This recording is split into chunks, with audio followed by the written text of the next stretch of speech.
Fans मचाइए शोर कि Kohli has done it once मोर।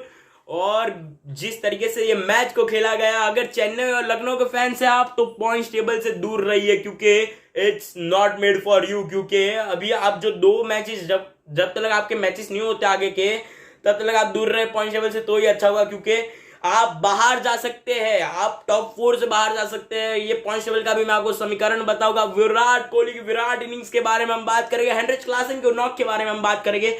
तो चलिए शुरुआत करते हैं। अगर मैं शुरुआत करूं, मैच की शुरुआत कैसे हुई? मैच की शुरुआत में हैदराबाद की पहले बल्लेबाजी थी और जब भी एडन मार्करम से टॉस में पूछा गया why is Umran Malik not playing in your playing 11, तभी एडन मार्करम बोलते कि मुझे पता नहीं है। मतलब वो बहुत ही अच्छे प्रोस्पेक्ट है, 150 किलोमीटर डालते गेंदबाजी, लेकिन मुझे नहीं पता कि पीछे क्या चल रहा है, पीछे क्या कुक हो रहा है, मतलब क्या पक रहा है पीछे वो मैनेजमेंट के लिए। तो एज अ कैप्टन अगर आपको नहीं पता कि वो प्लेयर क्यों नहीं खेल रहा है, then something is going really bad in your management, मैं कहूंगा।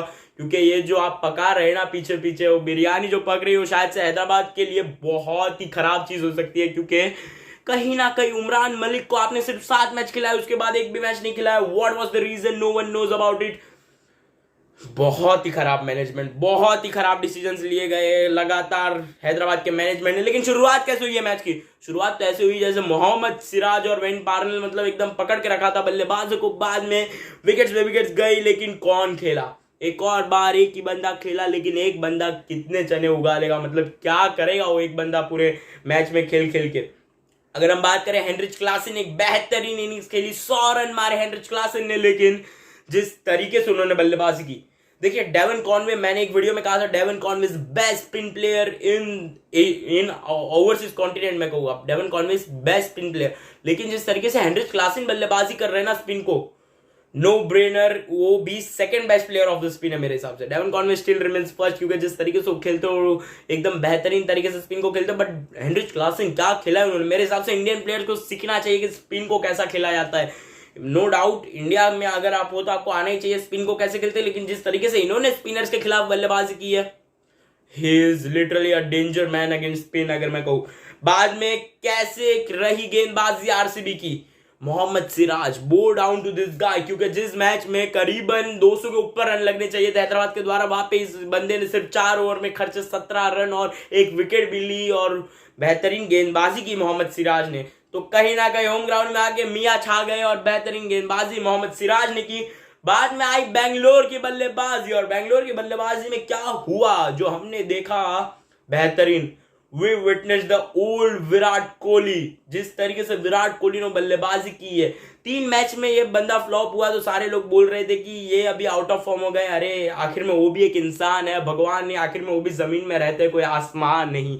तो आपको समझना पड़ेगा कि विराट कोहली एक इंसान है, वो 3 मैच में फ्लॉप हुए, उसका मतलब ये नहीं कि वो आउट ऑफ फॉर्म हुए। जिस तरीके से आईपीएल में उन्होंने बल्लेबाजी की है, he has been just brilliant on his show. तो फैफ डू प्लेसिस ने भी अच्छी बल्लेबाजी की।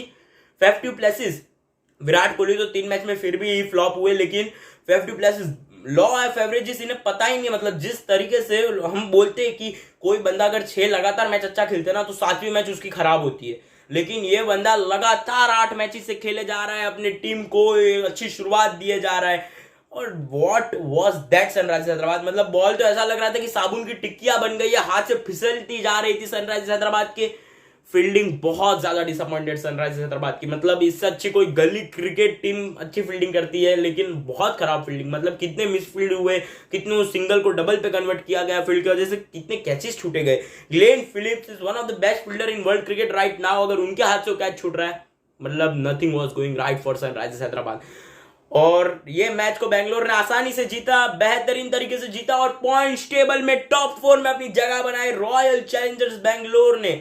अभी हम पॉइंट्स टेबल के समीकरण की बात करेंगे कि पॉइंट्स टेबल अभी कैसा है, क्या हो रहा है पॉइंट्स टेबल में। क्योंकि ये जो पॉइंट्स टेबल है ना, वो हम बोलते हैं कि पॉइंट्स टेबल की खन खन की आवाज से ये आईपीएल को खराब मत कर मेरे दोस्त, लेकिन ये पॉइंट्स टेबल की जो आवाज है वही तो आईपीएल को खूबसूरत बना रही है, एकदम निखार रही है आईपीएल को। अगर हम देखें तो अगर हम पॉइंट्स टेबल की बात करें, Gujarat Titans are sitting at the top of the table, एकदम सेफ बैठे हुए टॉप ऑफ द टेबल में। लेकिन जो 3 स्पॉट के लिए जो लड़ाई हो रही है बाकी सारे टीमों में, वो देखने लायक है। क्योंकि अगर हम देखें तो आरसीबी ये मैच को जीतने के साथ चौथे नंबर पे आ चुकी है, मुंबई 5वें नंबर पे आ चुकी है, चेन्नई और लखनऊ अभी भी क्वालिफाई नहीं हुए, उन्हें अपना आखिरी मैच जीतना पड़ेगा। अगर वो आखिरी मैच हार गए अपना दोनों ही teams, then Mumbai and RCB would make it to the playoffs. लेकिन समझिए अगर लखनऊ और चेन्नई ये अपना आखिरी मैच जीत गए तो they would straight away make it to the playoffs, officially वो क्वालिफाई हो जाएंगे। और कहीं ना कहीं मैं कहूँ कि 14 पॉइंट्स इनफ नहीं होगी क्वालिफाई करने के लिए। लेकिन अगर चेन्नई अपने सारे मैचेस हार जाती है, लखनऊ अपने बाकी का एक मैच हारती है, चेन्नई अपने बाकी का एक मैच हारती है, बेंगलोर अपना एक मैच हारती है, तो कहीं ना कहीं मुंबई, राजस्थान और केकेआर के लिए चांस हो जाएगा। Mumbai can still reach to that 16 points mark actually. So ये आईपीएल का पॉइंट्स टेबल मतलब एकदम मैथमेटिक्स अंदाज में हो रहा है। अगर आप मैथमेटिक्स में अच्छे नहीं थे लेकिन आपको पॉइंट्स टेबल का कैलकुलेशन समझ आ रही है, देन वी आर सेम, क्योंकि जिस तरीके से ये पॉइंट्स टेबल हुआ है बेहतरीन ये आईपीएल रहा है, कंपटीशन अलग लेवल का रहा है मतलब। और मैं अभी आपको पूछ नहीं रहा हूं, ये मैं आपको बता रहा हूं कि this is the best ever IPL season in the history of IPL मैं कहूंगा।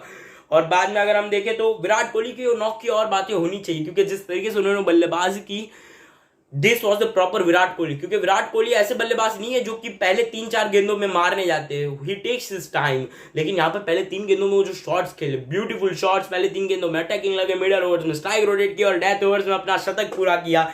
लेकिन हमने विराट कोहली की जितनी नॉक की बात की, Heinrich Klaasen deserves that appreciation मैं कहूंगा, क्योंकि हेनरिच क्लासन ने जिस प्रकार का नॉक खेला, जिस तरीके से बल्लेबाजी की, one of the best batting in this IPL मैं कहूंगा। क्योंकि आपकी टीम में कोई रन बना नहीं रहा था, आप आए और आपने 104 रन बना दिए, what a batting, the guy is on सबलाइन form मैं कहूंगा। बाद में अगर हम देखें तो अभी अगला जो मैच है पीबीकेएस बना आरआर, इसकी बहुत ज्यादा इंपॉर्टेंस है, क्योंकि अगर आरआर राजस्थान रॉयल्स के मुकाबले को जीतती है तो जो बेंगलोर चौथे नंबर पे है उसको शायद से रिप्लेस कर दे, क्योंकि रन रेट का इतना डिफरेंस नहीं है अभी भी। बाद में अगर मैं और बात करूं कि अभी आने वाले मैचेस बहुत ज्यादा इंपॉर्टेंट है।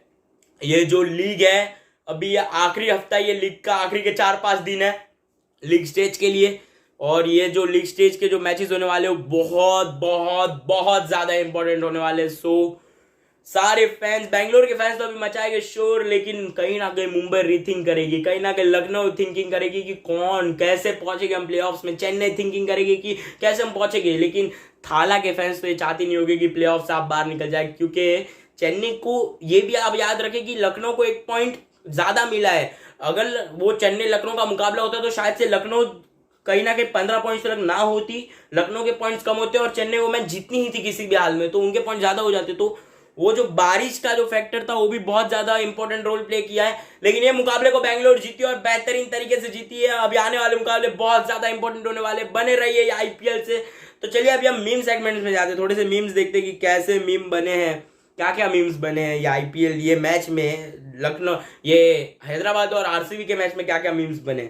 तो अगर हम पहला मीम देखें, Kohli master class on 18 May 7 years apart. बिल्कुल विराट कोहली अगर 18 मई को खेल रहे तो गेंदबाजों को सिर्फ उन्हें देखना है, उन्हें निहारना है, क्योंकि जिस तरीके से वो खेलते हैं बेहतरीन एकदम। अभी अगर मैं एक और बात करूं, हैदराबाद शेर का नवाब, बिल्कुल हैदराबाद शहर का ये नवाब है। जिस तरीके से ये जब भी विराट कोहली हैदराबाद में आते वो एक नॉक याद आता है जब भी उन्होंने विलियम्स को 3 छक्कों के लिए मारा था, बाद में वो नोटबुक सेलिब्रेशन किया था, और अभी ये वाला नॉक भी आ गया है।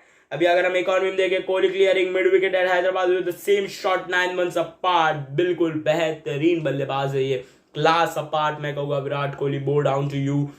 अभी अगर हम एक और मीम देखें तो ये भी विराट कोहली का ही मीम है, I once saw him smash a tone in 15 overs game with stitches। बिल्कुल जिस तरीके से इन्होंने स्टिचेस के साथ, इन्हें 8 टाके आए थे, वो 2016 का वो साल था, 8 टाके आए थे हाथ में, लेकिन उन्होंने फिर भी 113 रन की वो इनिंग्स खेली। This guy is little class apart, this guy is brilliant, this guy is something else मैं कहूँगा।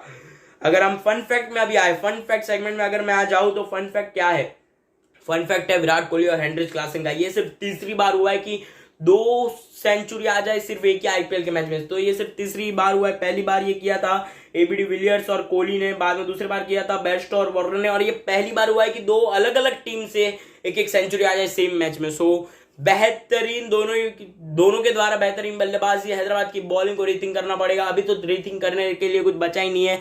कहीं ना कहीं वो अगले साल जब भी हैदराबाद आएगी तो अभी उन्हें थोड़ा सा रिबूट करना पड़ेगा, क्योंकि wasn't this team one of the most consistent team when ever they played. 2020 तक ये टीम बहुत ज्यादा कंसिस्टेंट थी सनराइजर्स हैदराबाद की टीम, लेकिन 2021, 22, 23 में क्या हो गया है कुछ पता नहीं चल रहा है।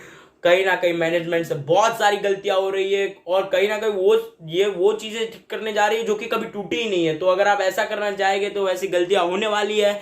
हैदराबाद के मैनेजमेंट को बहुत सी चीजें अगले साल सोचनी पड़ेगी, अगले साल वापस इनको कमबैक करना पड़ेगा। लेकिन आज के लिए इतना, वीडियो को लाइक कीजिए, चैनल को सब्सक्राइब कीजिए, बेल आइकन दबाइए, क्योंकि सबसे पहले जो क्रिकेट के अपडेट्स आप तक पूछे, क्योंकि अभी भी मैचेस बाकी, अभी तो असली रोमांच शुरू हुआ है आईपीएल का। तो फटाफट वीडियो को लाइक कीजिए, चैनल को सब्सक्राइब कीजिए, बेल आइकन दबाइए। तब तक के लिए बाय बाय।